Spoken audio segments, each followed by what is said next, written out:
ED का दुरुपयोग कर रही है, जो मुद्दे होने चाहिए, जिन पर बात होनी चाहिए, उनसे जनता को भटकाकर ये एक पॉलिटिकल मुद्दा बनाया जा रहा है। इस तरह के आरोप लगातार कांग्रेस के नेता यहां पर लगा रहे हैं। और इसी बीच हमारे संवाददाता अंकित तिवारी हमारे साथ जुड़ चुके हैं, जो कि पैदल मार्च में खुद शामिल है। अंकित, किस तरह की तस्वीरें सामने आ रही है? आपने गोविंद सिंह डोटासरा से भी बात करी थी, वो सभी दर्शकों ने सुनी। क्या इनका मोटिव नजर आ रहा है? क्या शांतिपूर्ण तरीके से ये पैदल मार्च होने वाला है?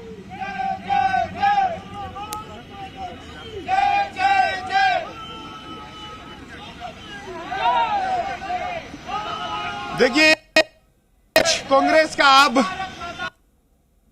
पास पहुंच चुका है। यहां से सिर्फ 1 किलोमीटर की दूरी पर प्रवर्तन क्षेत्रीय कार्यालय है और वहां पर धरने की तैयारी में कांग्रेस के कार्यकर्ता हैं। नेशनल हेराल्ड और यंग इंडिया लिमिटेड के पूरे मसले पर प्रदर्शन है। हालांकि इस पूरे कार्यकर्ताओं को यहां पर आना था, लेकिन मंत्रियों के कुछ ही चेहरे यहां थी। विधायकों का भी यहां पर जमावड़ा संख्या बल के आधार पर कम है, लेकिन कह सकते हैं कि जो शेष कार्यकर्ता हैं उनका उत्साह जबरदस्त यहां पर बना हुआ है। और इस पूरे प्रदर्शन में कांग्रेस एक मैसेज भी देती आ रही है कि केंद्र की एजेंसियों के खिलाफ पूरी कांग्रेस एकजुट है।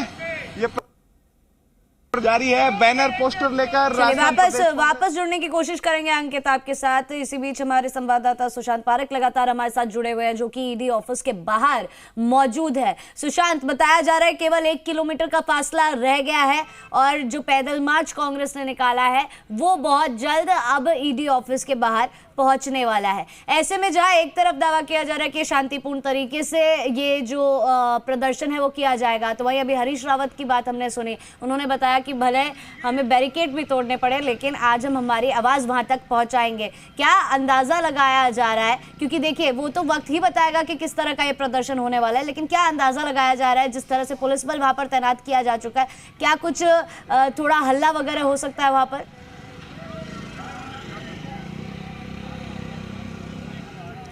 देखिए आयुषी, दिल्ली के हालात अलग हैं। वहाँ पर उनको पैदल मार्च की अनुमति नहीं मिली है। इस वजह से हरीश रावत के ये स्वर जो हैं हमें सुनाई दिए। लेकिन यहाँ संभवतः इस तरह की स्थितियाँ नहीं बनेंगी, क्योंकि राजस्थान में कांग्रेस की सरकार है और यहाँ तक पार्टी के नेताओं को, कार्यकर्ताओं को आने में किसी तरह की कोई परेशानी नहीं है।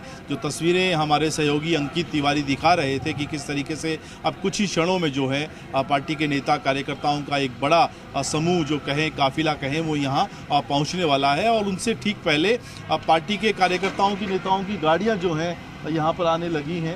एक एक करके जो कार्यकर्ता यहाँ पर जो गाड़ियों से आ रहे हैं वो यहाँ पहुँचने लगे हैं। लेकिन देश में अगर हम कहें तो आज़ादी से पहले 1936 के आसपास जब नेशनल हेराल्ड अखबार की स्थापना सरदार पटेल ने की थी, तब शायद नहीं सोचा होगा था कि एक दिन ऐसा भी आएगा जब इस अखबार के स्वामित्व को लेकर, इस अखबार की ज़मीन को बचाए रखने के लिए इस तरह की जंग जो है सड़कों पर लड़ने के लिए कांग्रेस को उतरना पड़ेगा।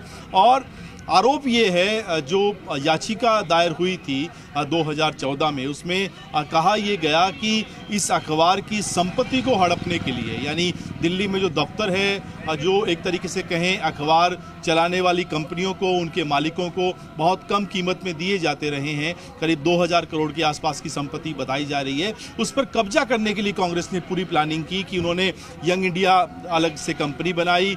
पहले नेशनल हेराल्ड को जो है 90 करोड़ का लोन दिया और उसमें इक्विटी शेयर जो है वो खुद न लेकर यंग इंडिया में शिफ्ट किए और बाद में लोन को माफ़ कर दिया। अगर बेसिक तौर पर कहें तो एक संक्षेप में ये केस बनता है। लेकिन ईडी की जो जांच है, जिस एंगल से वो कर रही है, उनका कहना है कि इस पूरे स्वामित्व को एक तरीके से कांग्रेस पार्टी हड़पना चाहती है। करीब 36% के शेयर सोनिया गांधी के बताए जा रहे हैं, 36% के शेयर राहुल गांधी के हैं उसमें। बाकी उसमें जो है ऑस्कर फर्नांडिस थे जिनका निधन हो गया है, मोतीलाल वोहरा थे जिनका निधन हो गया है। यानी दो बड़े नेता पिछले कहें 7 साल से इस मामले में जमानत पर हैं, सोनिया गांधी, राहुल गांधी। ऐसे में पार्टी के लिए ना केवल अपनी ज़मीन बचाए रखना बल्कि अपने नेताओं की जो एक तरीके से कहें पूरी प्रतिष्ठा भी इस केस के जरिए दांव पर लगी हुई है। और अब जो है यहाँ पर गहमा गहमी पार्टी दफ्तर से जो कार्यकर्ता अपनी गाड़ियों से चले हैं वो यहाँ पहुँचने लगे हैं और कुछ ही देर में हमें काफिला दिखेगा जब वो यहाँ पर आएंगे। हम बात कर रहे थे कि लगातार अशोक गहलोत को हम जब सुनते हैं मुख्यमंत्री अपनी स्पीच में, अपने भाषणों में, अपने संबोधन में लगातार वो कहते हैं कि सीबीआई का दुरुपयोग हो रहा है, ईडी का दुरुपयोग हो रहा है। जिस तरीके से सियासी घमासान के समय यहाँ पर छापेमारी हुई थी, धर्मेंद्र राठौड़ के यहाँ छापे पड़े थे, प्रताप सिंह खाचरियावास को नोटिस मिला था, मुख्यमंत्री अशोक गहलोत के भाई को एक केस में नोटिस मिला था। ये केस अलग अलग तरीके से उनकी छानबीन चल रही है, लेकिन ये मसला राष्ट्रीय लीडरशिप को लेकर है और राहुल गांधी के लिए कहा जा रहा है कि पार्टी के संगठन के जो चुनाव हैं उनमें राहुल गांधी को पार्टी फिर से अध्यक्ष पद की कमान सौंपना चाहती है। तो उससे ठीक पहले राहुल गांधी के साथ पूरी पार्टी एक जगह देश भर में जहां जहां पार्टी के लीडर हैं, जहां सत्ता है, जहां उनका संगठन मजबूत है, वहां पर वो प्रदर्शन के जरिए संदेश देना चाहती है कि राहुल गांधी के साथ खड़े हैं। ईडी अपना काम करे, लेकिन कांग्रेस पार्टी को भी बिल्कुल अधिकार है कि वो भी अपना विरोध प्रदर्शन जाहिर करे कि इस पूरी तरीके से पॉलिटिकल वेडेंटा के तौर पर इस मामले में कार्रवाई नहीं हो, राजनीतिक द्वेषता के चलते एक्शन नहीं लिया जाए। एक ऐसे केस के जरिए टॉर्चर करने की कोशिश की जा रही है जिसमें बहुत ज़्यादा दम कांग्रेस के नेताओं के अगर कहें उनके बयानों के हिसाब से, जिस तरीके से हमने कांग्रेस के प्रवक्ता वल्लभ को सुना, पीसीसी चीफ को सुना कि क्या कांग्रेस पार्टी अपनी किसी सहयोगी जो है अखबार की कंपनी को लोन नहीं दे सकती है। लोन अगर दे सकती है तो उसमें हर्ज क्या है, और हर्ज है तो फिर आप इस तरह की कार्रवाई जो है उसमें राजनीतिक द्वेषता को शामिल क्यों कर रहे हैं? क्योंकि अगर यंग इंडिया एजेंसी जो बनाई गई, अलग से कंपनी जो बनाई गई जिसमें इक्विटी शेयर की गई और जिनमें हिस्सेदारी सोनिया गांधी, राहुल गांधी की है, तो दलील ये थी पार्टी के नेताओं की कि राजनीतिक दल के तौर पर वो इक्विटी नहीं ले सकते, इसलिए अलग से कंपनी बनानी पड़ी और सब कुछ पारदर्शी तरीके से, सिस्टमेटिक तरीके से किया गया। लेकिन भाजपा के बड़े नेता कहें, जांच एजेंसियां कहें, उनका आरोप ये कि इतने पुराने अखबार की जब संपत्ति हजारों करोड़ में होती है उसको हड़पने के लिए कांग्रेस पार्टी ने पूरा षड्यंत्र रचा है। अपने अपने आरोप हैं, लेकिन इंतजार अब यहाँ पर पार्टी दफ्तर से निकले हुए उस काफिले का जो पीसीसी चीफ के नेतृत्व में कुछ ही क्षणों में यहाँ पहुँचेगा और उसके बाद यहाँ पर एक बड़ा हल्ला बोल हमें देखने को मिलेगा। पार्टी के नेता न केवल अपने यहाँ पर इस दफ्तर के बाहर प्रदर्शन करेंगे, बल्कि उससे कुछ ठीक दूरी पर जो है उनकी स्पीच, उनके संबोधन, उनके भाषण जो है जिनमें केंद्र सरकार पर, जांच एजेंसियों पर निशाना होगा, वो भी सुनाई देंगे। आयुषी जी बिल्कुल सुशांत, जिस तरह से आपने बताया कि कांग्रेस ने यहाँ पर पारदर्शिता रखने की कोशिश की थी, ऐसे में जिस तरह से कांग्रेस बोल रही है कि इसको एक पॉलिटिकल मुद्दा नहीं बनाना चाहिए था, लेकिन ये अब पॉलिटिकल मुद्दा बन गया है। क्या माना जा सकता है 2023 में होने वाले चुनाव में, क्या इसका कोई कनेक्शन देखने को मिलेगा, क्या इसका कोई असर देखने को मिलेगा?